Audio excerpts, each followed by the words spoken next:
60 రోజుల్లో మీతో ఇంగ్లీష్ అద్భుతంగా మాట్లాడిస్తాం. వెంటనే కాల్ చేసి జాయిన్ అవ్వండి.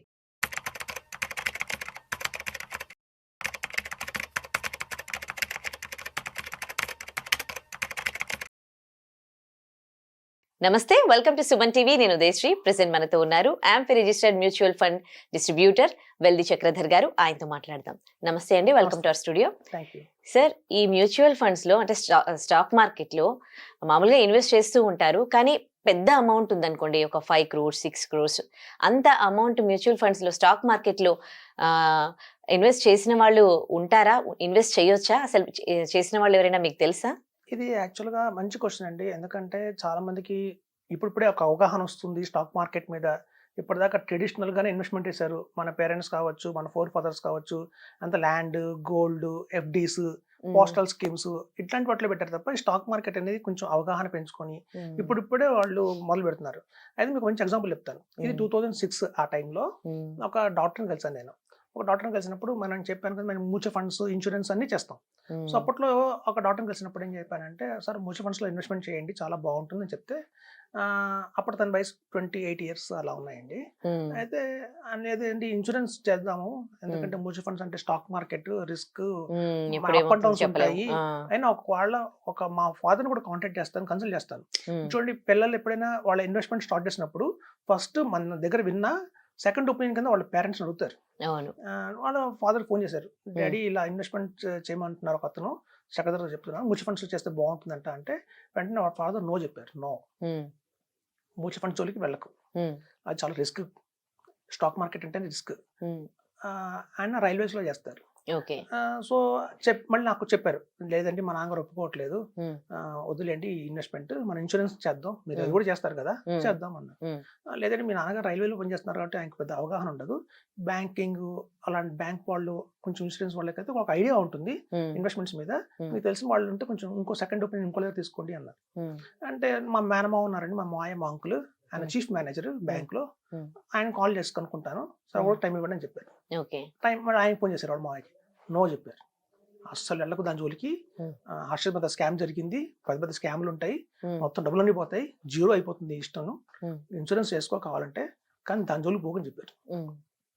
సరే మళ్ళీ నాకు అదే మళ్ళీ ఫీడ్బ్యాక్, లేదండి చక్రధర్ గారు వద్దులేండి, ఇన్సూరెన్స్ అంటున్నారు కదా, అది చేద్దాం, అది హాయిగా ఉంటుంది, రిస్క్ ఉండదు, టెన్షన్ ఫ్రీ ఉంటుంది అని చెప్పి ఆ డాక్టర్ మన దగ్గర ఒక 5 lakhs పాలసీ ఇన్సూరెన్స్ తీసుకున్నారు. సరే మనం ఏంటంటే మన పని గైడ్ చేయటమే, ఎడ్యుకేట్ చేయటమే. మళ్ళీ కొంచెం ఒక 1 year తర్వాత, సార్ మీకు చాలా ఇన్కమ్ వస్తుంది, ఆల్రెడీ 70,000 పర్ మంత్ సంపాదిస్తున్నారు ఆయన, కొంచెం మంచి ఫేమస్ డాక్టర్ అయిపోయారు, కొంచెం ఆ టైంలో మంచి శాలరీ ఉంది, ఒక 10,000 మట్టడానికి ఏంటి ప్రాబ్లం, ఒక ట్రైల్ అయితే వేయండి అంటే, సరే ఇన్నిసార్లు అడుగుతున్నాను కదా అని చెప్పి ఆయన ఒక 10,000 కదా అని చెప్పి ఇన్వెస్ట్ చేశారు. అది ఎస్బీఐ కాంట్రా ఫండ్ ఇచ్చినట్టు నాకు గుర్తు. సో అట్లా ఇన్వెస్ట్మెంట్ చేసిన తర్వాత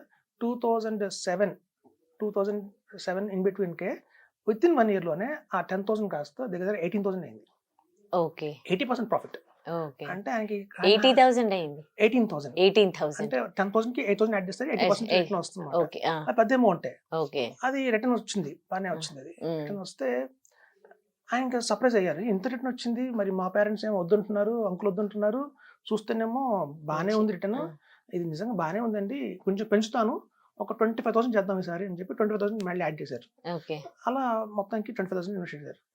2008కి వచ్చేసరికల్లా మార్కెట్ లో డ్రాస్టిక్ ఫాల్ వచ్చింది, పెద్ద ఫాల్, మొత్తం డమా పడిపోయింది.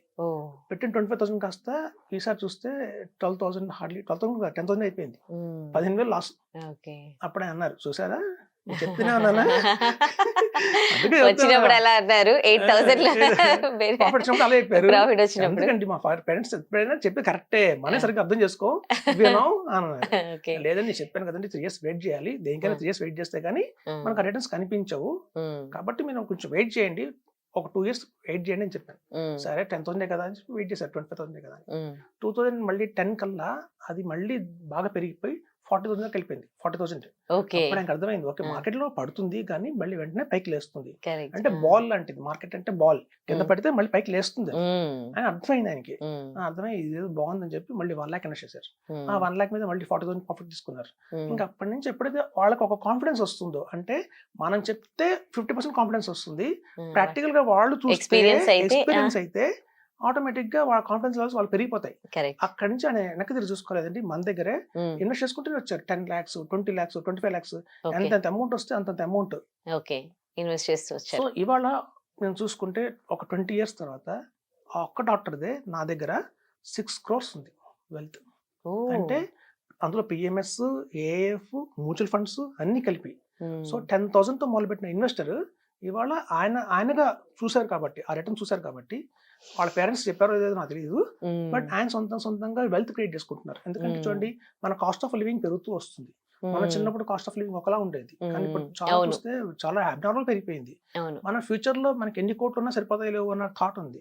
సో ఎట్లాంటి టైంలో మనం కనుక కొంచెం అర్థం చేసుకుని, సబ్జెక్ట్ అర్థం చేసుకుని కనుక ఇన్వెస్ట్మెంట్ చేస్తే అవి బ్రహ్మాండంగానే ఉంటాయండి.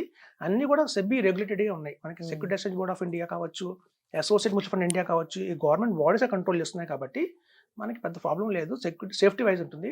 సో మేము ప్రతి ఒక్క ఇన్వెస్టర్ చెప్పేది ఏంటంటే, మీరు ఎక్కడైనా ఇన్వెస్ట్మెంట్ చేయండి, మెయిన్ గా ఈ 3 చూసుకోండి అని చెప్తాం. ఎల్ఆర్ఎస్ అంటాం. ఎల్ఆర్ఎస్ అంటే ఏంటంటే, ఎల్ అంటే లిక్విడిటీ, అంటే మీరు వెంటనే అమ్మగలరా. మీరు ఇన్వెస్ట్ చేస్తే బాగానే ఉంది, మళ్ళీ వెంటనే రేపు పొద్దున కావాలి అంటే మళ్ళీ మీకు వస్తుందా లేదా. ల్యాండ్ చూసామనుకోండి, ల్యాండ్ లో మనం పెడతాం 10 lakhs, దాన్ని అమ్మాలంటే మళ్ళీ అమ్మలేము, 6 years 7 years పట్టొచ్చు. సో లిక్విడిటీ ఉండదు. ఎల్ అంటే లిక్విడిటీ, అది ఉండదు. మనకి మ్యూచువల్ ఫండ్స్ లో కావచ్చు, స్టాక్ మార్కెట్ లో కావచ్చు, ఈ ఏఎఫ్, పిఎంఎస్ వీటిలో ఆ లిక్విడిటీ ఉంటుంది. మనం మళ్ళీ కావాలంటే వెంటనే రిటర్న్ తీసేసుకోవచ్చు. సో అట్లా వాటికి లోన్ కూడా వస్తుంది కావాలంటే, అలాంటి ప్రొసీజర్ కూడా ఉంది. సో ఎల్ ఉంది, లిక్విడిటీ ఉంది. సో రిటర్న్ అంటే, రిటర్న్ ఏంటంటే మన ఇన్ఫ్లేషన్, అంటే మన ఖర్చులు ఎలా పెరుగుతున్నాయో మన ఖర్చుల కంటే కూడా ₹1 అట్లీస్ట్ ఎక్కువ రావాలి రిటర్న్. సో అట్లా చూస్తే మనకి లాస్ట్ 15 years నుంచి చూస్తున్నా కూడా మనకి మ్యూచువల్ ఫండ్స్ కావచ్చు, ఏదైనా మంచి మ్యూచువల్ ఫండ్స్ అయితే 12% నుంచి 15% ఈజీగా ఇస్తూనే ఉన్నాయి. సో అదే కంటిన్యూ అవుతుందని కూడా మనం చెప్తున్నాం. సో కాబట్టి 12%, 15% is reasonable return, good return అని చెప్పొచ్చు. సో మనకి రిటర్న్ కూడా అయింది. ఇంకోటి ఎస్ అంటే సేఫ్టీ. సో ఎల్ఆర్ఎస్ లో ఎల్ అంటే లిక్విడిటీ, ఆర్ అంటే రిటర్న్, ఎస్ అంటే సేఫ్టీ.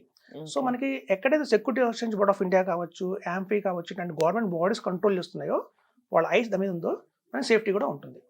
సో కాబట్టి ట్రాన్స్పరెన్సీ ఉంటుంది. మనం పెట్టే ఇన్వెస్ట్మెంట్ రేపు పొద్దున కల్లా చూపిస్తాం, ఎక్కడెక్కడ ఇన్వెస్ట్మెంట్ చేసాము, ఏ స్టాక్స్ కొన్నాము అని. సో కళ్ళ కట్టినట్టు మన ట్రాన్స్పరెన్సీగా ఉంది కాబట్టి సేఫ్టీ కూడా ఉంది. సో మనకి ఈ 3 ఉన్నాయి కాబట్టి మ్యూచువల్ ఫండ్స్ లో ఎన్ని కోట్లైనా ఇన్వెస్ట్మెంట్ చేయొచ్చు, పిఎంఎస్ లో చేయొచ్చు, ఏఎఫ్ లో చేయొచ్చు. So AF, PMS, mutual funds and SIF, కొత్తగా రాబోతుంది ఎస్ఐఎఫ్, అన్ని కూడా గవర్నమెంట్ రెగ్యులేటెడ్ ఉన్నాయి కాబట్టి మనం హ్యాపీగా ఇన్వెస్ట్మెంట్ చేయొచ్చు చెప్తున్నాను. Thank you so much for the information sir. Thank you.